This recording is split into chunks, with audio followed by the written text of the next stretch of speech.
بسم اللہ الرحمن الرحیم۔ حضرت حذیفہ رضی اللہ عنہ نے بیان کیا کہ نبی کریم صلی اللہ علیہ وآلہ وسلم نے فرمایا، پچھلی امتوں میں کا ایک شخص جسے اپنے برے عملوں کا ڈر تھا، اس نے اپنے گھر والوں سے کہا کہ جب میں مر جاؤں تو میرا لاشا ریزہ ریزہ کر کے گرم دن میں اٹھا کے دریا میں ڈال دینا۔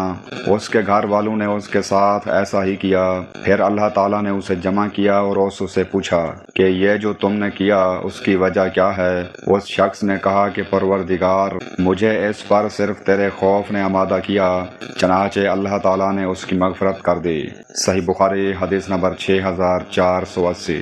اللہ تعالیٰ ہر چیز پر کامل قدرت رکھتا ہے، چاہے انسان کی راکھ ہی کیوں نہ بکھر جائے۔ اللہ کا سچا خوف اور اس کے سامنے جواب دہی کا احساس بندے کی مغفرت کا سبب بن سکتا ہے۔ اس شخص نے جہالت کی وجہ سے غلط وصیت کی، لیکن اس کے دل میں اللہ کا حقیقی خوف تھا، اسی وجہ سے اللہ تعالیٰ نے اسے بخش دیا۔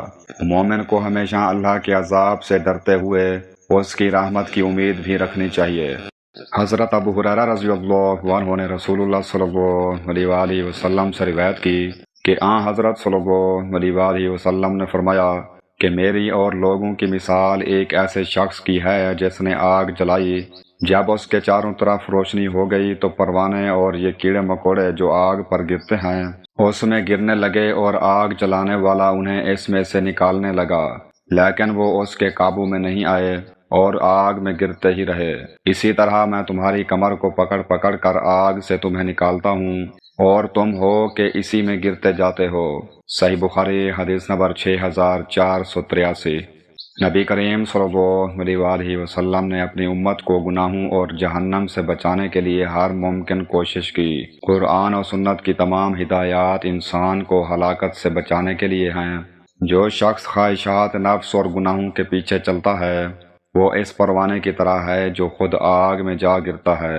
کامیابی اسی میں ہے کہ رسول اللہ صلی اللہ علیہ وآلہ وسلم کی تعلیمات پر عمل کیا جائے اور گناہوں سے بچا جائے۔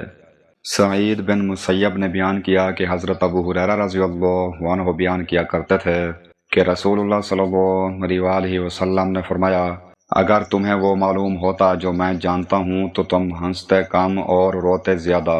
صحیح بخاری حدیث نمبر 6485۔ نبی کریم صلی اللہ علیہ وآلہ وسلم کو اللہ تعالیٰ نے آخرت، حساب و کتاب اور عذاب الہی کے بارے میں جو حقائق دکھائے اور بتائے تھے، اگر لوگ ان کی حقیقت کو جان لیتے تو دنیا کی غفلت میں مشغول نہ رہتے۔ اس حدیث کا مقصد ہنسنے سے منع کرنا نہیں بلکہ آخرت کی فکر، اللہ کے خوف اور اپنے اعمال کی جواب دہی کا احساس پیدا کرنا ہے۔